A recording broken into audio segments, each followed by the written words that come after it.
Hi friends, வணக்கம். இன்றைக்கி நம்ம today is a good day சேனலில் என்ன பார்க்க போகிறோம் அப்படின்னா, பிரவீன் உத்ராதில் இருக்கக்கூடிய பாஷா விஞ்ஞான் பிரவேஷ் அதில் வந்து ரொம்ப ரொம்ப இம்பார்ட்டண்ட்டான கொஷின்னு 24th தேவநாகரி லிபி கி வைஞானிகதா பர் பிரகாஷ் டாலியே. அதாவது நம்ம தேவநாகரி லிபி அந்த ஸ்கிரிப்ட் நம்ம ஹிந்திக்கு நம்ம யூஸ் பண்ணக்கூடிய அந்த ஸ்கிரிப்ட் இருக்கு இல்லையா, அந்த சின்ஹு அதனுடைய அந்த ஒட்டுமொத்த வடிவம் அதை வந்து சயின்டிஃபிக் படி இருக்குது அப்படின்றத பற்றி விளக்குங்க. வைஞானிகதா அப்படின்னா சயின்டிஃபிக் ரீதியா அப்படின்றத வந்து விளக்கி எழுதுங்க அப்படின்னு இருக்காங்க. भारत की प्राचीन भाषा संस्कृत है और प्राचीनतम लिपि ब्राह्मी है. அதாவது பாரதத்தினுடைய பழைய மொழி, மிகவும் பழமையான மொழி அப்படின்னா சமஸ்கிருதம், மற்றும் பிராச்சீனத்தம் லிபி ரொம்ப பழமையான ஒரு ஸ்கிரிப்ட் அப்படின்னா லிபி அப்படின்னா என்னென்னா நம்ம லாங்குவேஜ் எழுதுறதுக்காக இப்போது அப்படின்னு எழுதுகிறோம் இல்லையா. ஸோ இப்போ எழுதக்கூடிய இந்த விஷயங்கள் இந்த எல்லாமே வந்து அந்த சின்ஹு இதெல்லாமே வந்து வந்து லிப்பின்னு அழைக்கப்படுது. அதில் வந்து அந்த ஸ்கிரிப்டில் ரொம்ப பழமையானது பிராமி அப்படின்றாங்க. பிராமி லிபி ஹி காலாந்தர்மே விக்கசித்து ஹோக்கர் நாகரி லிபி பன் கயிகை. அந்த பிராமி லிபி தான் வந்து காலங்கள் செல்ல செல்ல வளர்ச்சி பெற்று நாகரி லிபியாக ஆனது. இஸ்மே 11 ஸ்வர் வர்ண और 33 व्यंजन वर्ण है. இதில் வந்து 11 நமக்கு தெரியும் இல்லையா, உயிரெழுத்துக்கள் 11, மெய்யெழுத்துக்கள் வந்து 33 இருக்குது. இசிமே சபி துவனியா அங்கித் கி ஜா சக்தி ஹை.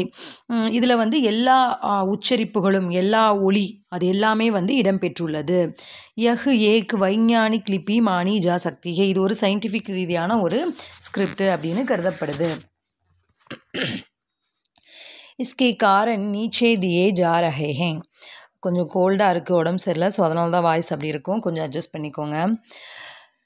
இஸ்கே காரன் இதனுடைய காரணங்கள் வந்து கீழே கொடுக்கப்பட்டிருக்கு. நீச்சே தியேஜா கொடுக்கப்பட்டிருக்கு. வைஞானிக் லிபிக்கோ ஆக்ஷரிக் நஹி ஹோனா சாஹியே. அதாவது வைஞானிக் சயின்டிஃபிக் முறையில் இருக்கக்கூடிய ஸ்கிரிப்ட் அப்படின்னா அதில் வந்து அகரவரிசை, அதாவது ஆக்ஷரிக் அப்படின்னா அந்த குறியில் நெடில் அப்படின்னு அந்த வரிசைப்படி வரும் இல்லையா, அந்த மாதிரி இருக்காது.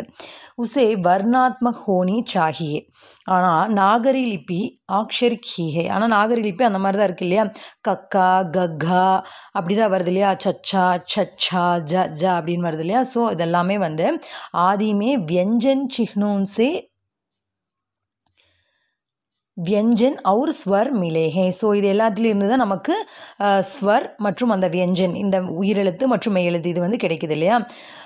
அடுத்த ஏக் சிஹ்ன சே சிர்ஃப் ஏக் துவனி வியக்த் ஹோனி சாஹி. இதெல்லாமே வந்து சயின்டிஃபிக் முறையாக ஒரு ஸ்கிரிப்ட் இருக்கணும் அப்படின்னா இந்தந்த விஷயங்கள் இருக்கணும். ஆனால் அந்த முறைப்படி இந்த தேவநாகரி அதாவது லிபி இது வந்து இருக்கா அப்படின்றதையும் வந்து கம்பேர் பண்ணி அப்படியே சொல்லியிருக்காங்க. ஓகேவா. ஸோ அதுதான் பாயிண்ட் வைஸ் சொல்கிறாங்க. அடுத்து ஏக் சின்ஹ்ஸே, அதாவது ஒரு சிஹ்னு அப்படின்னா ஒரு சிம்பிள், அதாவது இப்போது அ இ இ அப்படின்னு வருது இல்லையா. ஸோ அதுதான் வந்து சிஹ்னு அப்படின்னு சொல்கிறோம். அதுக்கு வந்து ஒரு துவனி ஒரே ஒரு ஒலி தான் வந்து இருக்கணும் அப்படின்றாங்க. ஏக் சே அதிக் துவனியா நஹி ஹோனி சாஹியே. ஒன்றுக்கும் மேற்பட்ட ஒலி வந்து ஒரே ஒரு வார்த்தைக்கு ஒன்றுக்கும் மேற்பட்ட ஒலிகள் இருக்கக்கூடாது. நாகரி லிபி வ சே அநேக் துவனியா பிரகட் ஹோத்திகே. ஆனால் நாகரி லிபியில் அந்த வ அதை வச்சு நம்ம நிறையா அந்த மாதிரி நிறையா வார்த்தைகள் நாம் எழுதுகிறோம் இல்லையா. ஸோ அதில் வந்து தேவநாகரி லிபியில் இந்த மாதிரி தான் இருக்குது. நெக்ஸ்ட்டு தேர்ட் ஒன், हर एक स्वर या व्यंजन ध्वनि के लिए एक लिपि चिह्न अवश्य होना चाहिए. हर एक स्वर ஒவ்வொரு உயிரெழுத்து மற்றும் மெய்யெழுத்துக்கு ஒவ்வொரு ஒலி, பர்டிகுலரான ஒரு ஒலி அப்படின்றது தேவை வேணும். ஏக் லிபி சிஹ்ன, ஒவ்வொரு ஒலிக்குமே ஒவ்வொரு தனித்தனியான சவுண்டு அப்படின்றது இருக்கணும். அந்த தனித்தனியான சவுண்டுக்கும் ஒவ்வொரு வார்த்தை, அந்த சொல், அந்த எழுத்து அப்படின்றது இருக்கணும். நாகரி லிபி இஸ் விஷயமே பூர்ணகை. ஆனால் நாகரி லிபி இந்த விஷயத்தை வந்து முழுமைப்படுத்தியிருக்கு. ஏக் துவனி K Liye Kewal Ek he லிபி சிஹ்ன ஹோனி சாஹியே. ஏக் துவனி அதே போல் ஒரு ஒலி அப்படின்னா அந்த ஒலி இப்போ நம்ம உச்சரிக்கிறோம் இல்லையா, அப்படி உச்சரிக்கக்கூடிய அந்த ஒலிக்கு வந்து கேவல் ஏக் ஹி வெறும் ஒரே, அதாவது என்ன சொல்கிறாங்க அப்படின்னா ஒரு ஒலின்னா அதற்கு ஒரே ஒரு சிஹ்னு தான் வந்து இருக்கணும். உங்களுக்கு சிஹ்னுன்னா என்ன புரியுதுன்னு நினைக்கிறேன். ஒவ்வொரு எழுத்து வடிவம் அந்த அ ஆ இ அப்படின்னு ஒவ்வொரு லெட்டர் இருக்கு இல்லையா, அதை தான் வந்து சிஹ்ன அப்படின்னு சொல்கிறாங்க. ஸோ அந்த மாதிரி ஒரு ஒலி அப்படின்னா அதற்கு ஒரே ஒரு லிபி தான் இருக்கணும் அப்படின்றாங்க. ஏக் சே அதிக் நஹி ஹோனா சாஹியே, ஒன்றுக்கும் மேற்பட்ட அந்த சவுண்டு அந்த மாதிரியான வார்த்தை அப்படி வந்து இருக்கக்கூடாது. ஹிந்தியில் வந்து ரி ரு ஷ ஷ அப்படின்னு சொல்லி இந்த மாதிரி நம்ம ஒவ்வொரு இதுக்குமே வந்து துவனி அந்த ஒலி வந்து ஒரே மாதிரியாக இருந்தாலும் அதற்கான அந்த வார்த்தை சொல் அப்படின்றது வேறு வேறு இருக்கு இல்லையா. ஆதி தோ அக்ஷர் இதெல்லாமே வந்து 2 எழுத்துக்களால் நம்ம குறிப்பிடுறோம். ரெண்டுமே ஒரே மீன் தான் இல்லையா. ஸோ அப்போது ஏக் துவனி கேலியே பிரயுக்து ஹை. அடுத்து लेखन में लिपि चिन्हों का क्रम उसी प्रकार होना चाहिए जिस प्रकार உன்கா உச்சாரன் ஹோத்தாகே. எழுதும்போது வந்து அந்த லிபி சிஹ்ன அந்த லெட்டர்ஸ் வந்து எப்படி இருக்குன்னா கிரம உசி பிரகார் அதனுடைய வரிசை அப்படிங்கிறது வந்து ஒரே போல் இருக்கணும். இப்போ எப்படி சொல்கிறாங்கன்னா இ உ உ ஏ ஐ அப்படின்னு வருது இல்லையா. ஸோ அந்த மாதிரி இருக்கணும். ஸோ இதில் எப்படி இருக்குது மாத்ரா அந்த எழுத்து வடிவம் அப்படின்றது கிரமபந்து நஹி ஹை. இது வந்து அப்படியே வேறு அப்படியே ஆகுது இல்லையா. இ உ ஊ அப்படின்னு மாறுது இல்லையா. ஸோ இது வந்து அந்த மாதிரியான வரிசையில் இல்லை. दो चिन्हों को एक पढ़े जाने का भ्रम नहीं होना चाहिए. दो चिन्ह 2 லெட்டர்ஸை நம்மளுக்கு படிக்கும்போது ஒரே மாதிரி ஜானேக்கா பிரம ரெண்டையும் வந்து ஒன்று தானோ அப்படின்ற மைண்ட் செட் நம்மளுக்கு இருக்கக்கூடாது. ரெண்டும் வேறு வேறையாக இருக்கணும். ஒலி வேறு வித்தியாசமாக இருக்கணும். ஒவ்வொன்றுக்கும் தனித்தனியான அந்த சொல் அப்படின்றது இருக்கணும். அந்த வார்த்தை அப்படின்றது இருக்கணும். அப்போது வந்து நம்மளுக்கு அந்த மாதிரி பிரம அப்படின்னா அந்த பிரமை வந்து நமக்கு இருக்கக்கூடாது. ரெண்டுமே ஒன்று தானோ அப்படின்ற தாட் நமக்கு வரக்கூடாது. நாகரி லிபியுமே இந்த மாதிரி கீழே கொடுத்துருக்காங்க இல்லையா. க ச த அப்புறம் ட த ப ம இதெல்லாமே வந்து பார்க்குறதுக்கு கொஞ்சம் ஒன்று போல் இருக்கு இல்லையா வார்த்தைகள். க அப்படின்றதும் அந்த ர வ அப்படின்னு சேர்த்து எழுதும் போது அதெல்லாமே பார்க்குறக்கு சமானத்தா பாயி ஜாத்திகை பார்த்தா ஒரே மாதிரி இருக்குது. தூர் சே தேக்னே பர் வே அக்ஷர் ஏக் சமான் தீக் படுத்தேகே. தூரத்துலேருந்து பார்த்தோம் அப்படின்னா தேக்னே பர் பார்த்தோம் அப்படின்னா வே அக்ஷர் அந்த எழுத்துக்கள் எல்லாம் ஒரே மாதிரி இருக்கும். இ ட ஞ அதெல்லாமே வந்து மேலே எல்லாம் ஒரே மாதிரி இருக்கு இல்லையா. ஸோ பார்த்தா ஒரே மாதிரி இருக்குது.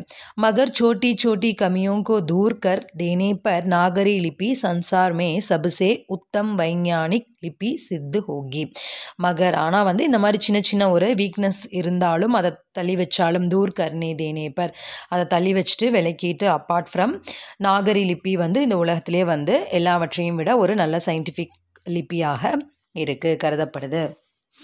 ஃப்ரெண்ட்ஸ், நான் எடுக்கிற இந்த தேவநாகரி லிபி அப்படின்ற இந்த கொஷின் உங்களுக்கு புரியுது அப்படின்னு நினச்சிங்கன்னா தயவுசெய்து நம்ம சேனலை லைக் பண்ணுங்கள். ஞாபகமாக சப்ஸ்கிரைப் பண்ணுங்கள். நான் போடுற வீடியோஸ் உங்களுக்கு யூஸ்ஃபுல்லாக இருக்குது அப்படின்னு நினச்சிங்கன்னா அதை எனக்கு கமெண்ட்டில் தெரியப்படுத்துங்க. ஸோ நான் ஒவ்வொரு டைமும் சொல்லிகிட்டே தான் இருக்கேன். எனக்கு அந்த கெப்பாசிட்டி இருக்குது அப்படின்னு நான் நம்புகிறேன். ஏன்னா நான் உங்களுக்கு புரிகிற விதமாக எடுக்கிறேன் அப்படின்றதையும் நான் நம்புகிறேன். அதனால தான் உங்ககிட்ட நான் திரும்ப லைக் பண்ணுங்கள், கமெண்ட் பண்ணுங்கள், சப்ஸ்கிரைப் பண்ணுங்கள் அப்படின்ற விஷயத்தெல்லாம் நான் கேட்டுகிட்டே இருக்கேன். ஸோ நீங்கள் பண்ணுவீங்க அப்படின்னு நம்புகிறேன். பார்க்குறதோடு இல்லாமல் ஒரு செகண்ட் டைம் எடுத்து நான் உங்களுக்காக வந்து எந்த அமௌண்ட்டு எதுவுமே இல்லாமல் நான் 5 இயர்ஸாக நான் பண்ணிகிட்ருக்கேன். எடுக்கணும், லெசன்ஸ் எடுக்கணும், ஒவ்வொரு டைமும் குட் பண்ணலாம் அப்படின்னு நினைக்கும் போதெல்லாமே வந்து திரும்ப ஓகே நம்ம எடுக்கலாம். ஒரு சிலர் வந்து கமெண்ட் பண்ணுவாங்க, மேம் அந்த லெசன் போடுங்க, இந்த லெசன் போடுங்கன்னு. ஆனாலும் வந்து நான் அதை பார்த்த உடனேயுமே என்னோடய மைண்ட் செட் மாற்றிட்டு ஓகே நம்ம போடலாம், நம்ம மணிக்காக பார்க்க வேணாம் அப்படின்னு நான் போட்டுட்ருக்கேன். ஸோ ஐ ஹோப் நீங்கள் அதை புரிஞ்சு பண்ணுவீங்க அப்படின்னு நினைக்கிறேன். இதே உங்களுக்கு நான் எடுக்கிற விதம் பிடிச்சி ஓகே ஏதாவது அமௌண்ட் சென்ட் பண்ணலாம் அப்படின்னு நினச்சிங்கன்னா நான் கீழே இதில் காமிச்சிருக்கும்ல இந்த மாதிரி சூப்பர் தேங்க்ஸ்ன்னு வரும். இதில் ஏதாவது ஒரு அமௌண்ட்டை நீங்கள் எனக்கு செலுத்தி எங்களுக்கு சப்போர்ட் பண்ணலாம். சரி, ஓகே. नागरी लिपि में सुधार. महात्मा गांधी जी ने अ अक्षर के आधार पर सभी स्वरों को लिखने का सुझाव दिया. மகாத்மா காந்திஜி அவர்கள் வந்து அ அப்படின்ற அந்த எழுத்தை ஆதாரமாக கொண்டு எல்லா உயிரெழுத்துக்களையும் எழுதுவதற்கான அந்த விஷயத்தை இது பண்ணார். ஓகேவா. அதுதான் வந்து நம்ம எழுதுவோம் இல்லையா. அப்புறம் இந்த ஊ அதெல்லாமே வந்து அதை பேஸ் பண்ணி எழுதுறதுக்கு. ஓகேவா. ஓ ஔ அம் அஹ இது எல்லாமே வந்து நம்ம இதை வச்சு தான் நம்ம வியஞ்சன் எழுதுகிறோம் இல்லையா. ஸோ ஸ்வரிலிருந்து தான் அந்த வியஞ்சன் எழுத்துக்கள் நம்ம அதிலிருந்து இந்த வார்த்தைகள் நாம் அப்படியே வந்து நாம் எழுதுகிறோம். ஓகேவா. ஸோ அதிலிருந்து வர்ற மாதிரி ஏற்படுத்தினார். अंतर्राष्ट्रीय भाषाओं में प्रयुक्त होने वाली कुछ विशेष ध्वनियों को देवनागरी में लाया गया. உலகத்தில் பயன்படுத்துகிற மற்ற லாங்குவேஜஸ் இந்த இன்டர்நேஷ்னல் லெவலில் இருக்கக்கூடிய அந்த லாங்குவேஜ்க்கும் தேவையான ஒரு சில ஒலிகளும் வந்து இங்கே தேவநாகரியில் இருக்குது. அது என்ன அப்படின்னா மகர் உதாரண் கேலியே, ஹாக்கி, டாக்டர், இதெல்லாம் வந்து நம்ம மேலே அந்த ஒரு அரை நிலா வடிவத்தில் நம்ம போடுறோம் இல்லையா.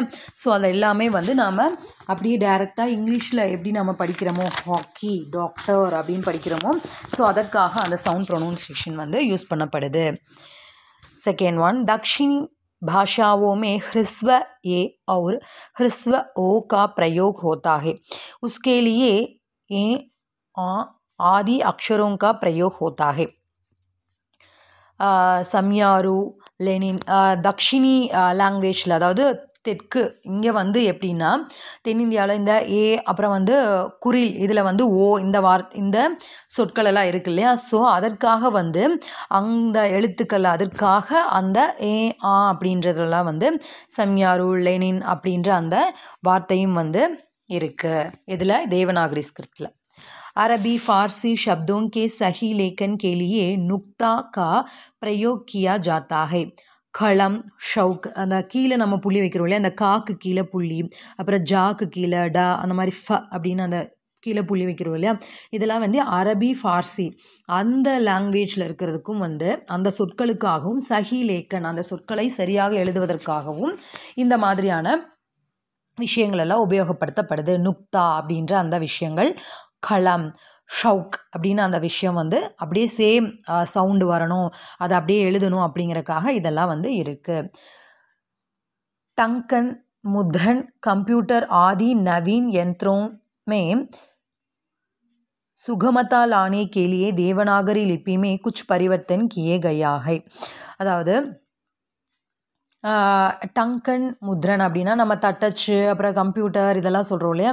அச்சு, பொறி இயந்திரம், இது எல்லாத்துக்குமே வந்து நவீன எந்திரங்களில் வந்து நம்ம சரியாக நம்ம யூஸ் பண்ணிக்கணும், நம்ம வந்து நல்லா ஒரு ஃப்ரீயாக வந்து யூஸ் பண்ணிக்கணும் அப்படின்றதுக்காக.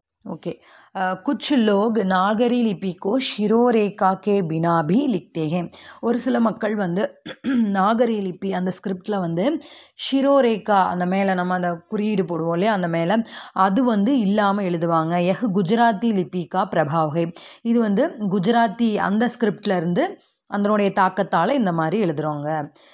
सिक्स्थ वन, कुछ पुराने रूपों को छोड़ दिया गया है. பழங்கால குச்சு புராணே, ஒரு சில பழைய அந்த வடிவங்கள் வந்து கைவிடப்பட்டிருக்கு. அது என்னென்ன அப்படின்னா அந்த ஜ அப்படின்றது வந்து இங்கே முன்னாடி ஆ போட்டு அந்த ஒரு சுழி மாதிரி வந்திருக்கு இல்லையா, கா அப்படின்ற அந்த இதில் போடுவோம் இல்லையா, அந்த மாதிரியான சுழிக்கு பதிலாக ஜ அப்படின்றது. அப்புறம் இந்த அ அப்படின்றதையும் பாருங்கள், த்ர அந்த போடுவோம் இல்லையா, அந்த கொம்பு, அப்புறம் ப்ர இதுக்கு பதிலாக அ அப்படின்னு போடுறோம். அப்புறம் ந அப்படின்றதும் வந்து எப்படி மாற்றப்பட்டிருக்கு. ஸோ இந்த மாதிரியான மாற்றங்களும் ஏற்படுத்தப்பட்டிருக்கு, பழைய அந்த முறைகள் வந்து கைவிடப்பட்டிருக்கு. सो लास्ट है, इस प्रकार हम देखते हैं कि नागरी लिपि एक पूर्ण वैज्ञानिक लिपि है. ஸோ இந்த விதங்களில் எல்லாம் பார்த்தோம் அப்படின்னா தேவநாகரி லிப்பி அப்படின்றது வந்து ஒரு பூர்ணமான ஒரு முழுமையான சயின்டிஃபிக் லிப்பி தான், ஸ்கிரிப்ட் தான். நாகரி லிப்பியுமே கை சுதார் கியே கயே ஹே. நாகரி லிப்பியில் வந்து நிறைய மாற்றங்கள், அந்த புது புது விஷயங்கள் அதெல்லாம் வந்து ஏற்படுத்தப்பட்டிருக்கு. பரிவர்த்தனோं ग्रहण कर लेने के कारण ही नागरी लिपि आज भी सर्वमान्य लिपि हो गई है. இது வந்து பல மாற்றங்கள் ஏற்படுத்தப்பட்டு அந்த மாற்றத்தை அது ஏற்றுக்கொள்ளக்கூடியதாக இருக்கிறதுனால நாகரி லிப்பி வந்து இப்போவும் வந்து எல்லோராலும் ஏற்றுக்கொள்ளப்பட்ட ஒரு ஸ்கிரிப்டாக ஆயிருக்கு. संसार की अन्य लिपियों को तुलना में नागरी लिपि में वैज्ञानिकता का गुण अधिक है. உலகத்தில் இருக்கக்கூடிய அந்நிய லாங்குவேஜ் ஸ்கிரிப்டோட துல்னா கம்பேர் பண்ணும்போது நாகரி லிப்பி அப்படின்றது சயின்டிஃபிக் அந்த குணங்கள் வந்து அதிகமாக இருக்குது. ஓகே ஃப்ரெண்ட்ஸ், இந்த கொஷின் உங்களுக்கு புரிஞ்சுது அப்படின்னா ஞாபகமாக like, comment, share and subscribe பண்ணி நம்ம சேனலை சப்போர்ட் பண்ணுங்கள். ஓகே ஃப்ரெண்ட்ஸ், எல்லோரும் எக்ஸாமுக்கு நல்லா படிங்க, நல்லா படித்து நல்லபடியாக எழுதுங்க. எல்லோருக்கும் ஆல் தி பெஸ்ட். பாய்.